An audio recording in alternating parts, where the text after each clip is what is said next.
ये सभी ताप दैहिक ताप कहलाते हैं। दैविक ताप बंधुओं अत्यधिक वर्षा का हो जाना, कोरोना जैसी महामारी का आ जाना। कुछ ही वर्षों पहले आप सभी साक्षी हैं, कोरोना रूपी दानव के आने पर बड़े बड़े देश के राष्ट्र के अध्यक्षों ने क्या कहा कि only God can save us. सर्वशक्तिमान जो देश के राष्ट्र के अध्यक्ष थे वह भी इसी चीज को कह रहे थे। तो भागवत जी सत्य है कि नहीं? जब विज्ञान अपने आप को स्थापित करने के लिए विकल्प ढूंढने लगे तभी वो सत्य होगा, या पूर्व जन्म कृत कर्म को वह भोग रहा है। पाप नहीं करना चाहिए, उससे उसके सुख क्षीण हो रहे हैं। आप ही के सामने उसको अवश्यमेव भोक्तव्यम, अपने कर्मों को भोगना पड़ेगा।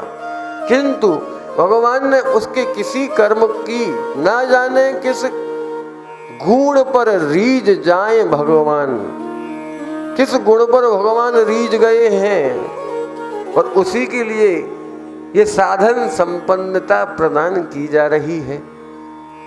और लोग भाग जो कुत्सित बुद्धि के होते हैं वह लोग तो कहें कि महाराज जी संत जो है बड़ी बड़ी गाड़ियों में घूम रहे हैं। क्यों जी? लोग वह कहें कि प्रेमानंद जी राधा राधा जपवाएं और डिफेंडर में घूम रहे हैं। बंधुओं, गीता ज्ञान को ऐसा मानिए जैसे करोड़ों सूर्य एक ही वार में उदय हो चुके हों।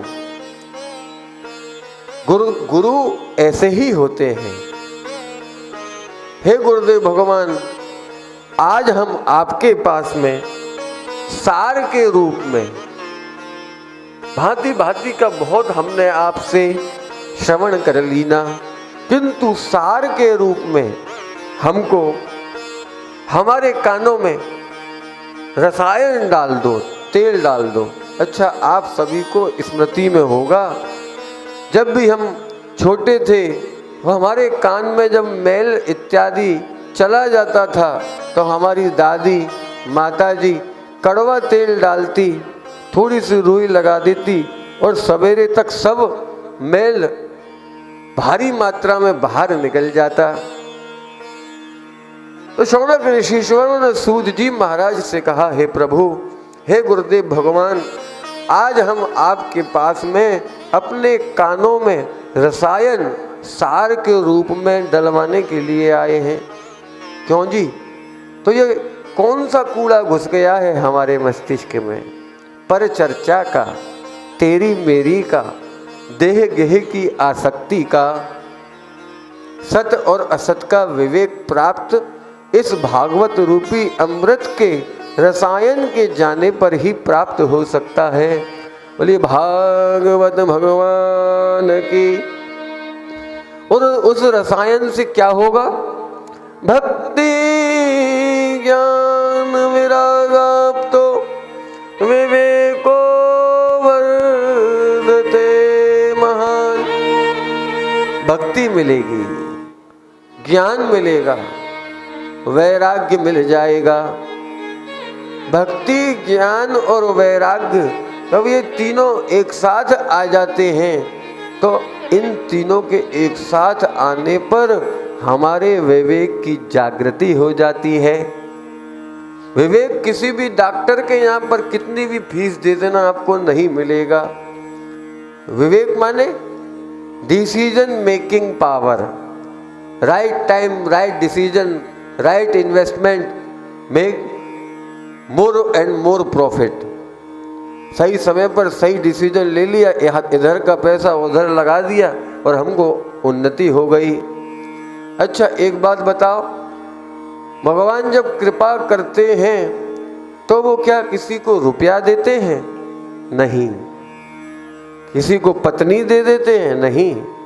या पति मिल जाता है? नहीं। मकान? नहीं। इनमें से ये सभी वस्तु तो हम अपने प्रारब्ध कृत कर्म के हिसाब से पहले ही तय करा के आए हैं। ये तो पहले से तय है। अवश्यमेव भोक्तव्यम।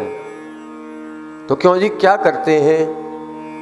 देखो, जब भगवान कृपा करते हैं तो वह कृपा के रूप में बुद्धि दे देते हैं, विवेक दे देते हैं। और बुद्धि विवेक आप सभी ने सुना होगा, बड़े बुद्धिमान थे पर जाने बुद्धि को क्या हो गया, ऐसा निर्णय ले लिया और आज सरकार ने अंदर कर दिए हैं। ये तो पहले कुछ भी नहीं थे, किंतु आज इन पर भगवान की विशेष कृपा है। 7 फैक्ट्रियों के मालिक बने।